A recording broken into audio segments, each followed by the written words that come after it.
আসসালামু আলাইকুম। রিসেন্টলি আমি রিভিট 2023-এ কাজ করতে গিয়ে একটা প্রবলেমের সম্মুখীন হয়েছি। সো সমস্যাটা কি সেটা আগে বলি। নর্মালি আমরা যখন রুম ট্যাগ সহ রুম মুভ করি, অটোমেটিক রুম ট্যাগটাও মুভ হয়ে যায়। যেমন এটা হলো রিভিট 2020। আমি এই রুম ট্যাগটাকে আমি এখানে মুভ করব, রুমকে মুভ করব।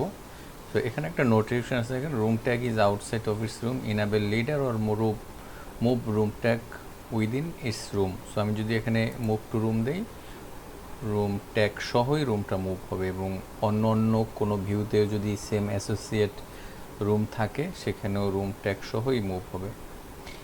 কিন্তু রিভিট 2023-এ যেটা হয়েছে, আমি যদি এখানে শুধু রুমটা মুভ করি, অটোমেটিক্যালি লিডারটা অ্যাড হয়ে যাচ্ছে, অন হয়ে যাচ্ছে।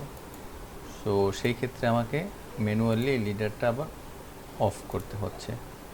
তো এটা কখনো কখনো টাইম বেশি নিয়ে নেয়, বা একটা স্টেপ বেড়ে যাচ্ছে কাজের জন্য। সো এটার সমাধানটা কি সেটা দেখব।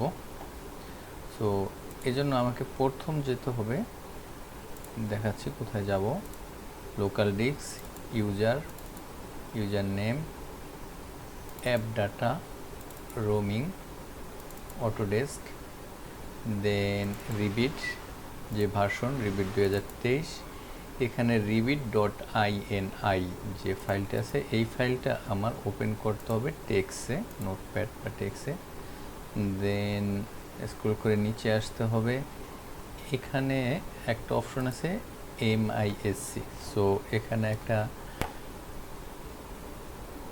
ইন্টার দিয়ে একটা লাইন নিচে আমার লিখতে হবে disable room area space automatic leader equal 1। So এটা লিখে দিয়ে আমি যদি এখানে সেভ দিয়ে দিই, সেই ক্ষেত্রে আশা করি এরপর হয়ে গেছে। সো এখন যদি আমি মুভ করি, সেম সেই নোটিফিকেশনটা এসেছে, এবং মুভ টু রুম দিলে অটোমেটিক রুম ট্যাগ সহ রুমটা মুভ হবে। তো দ্যাটস ইট, থ্যাংক ইউ।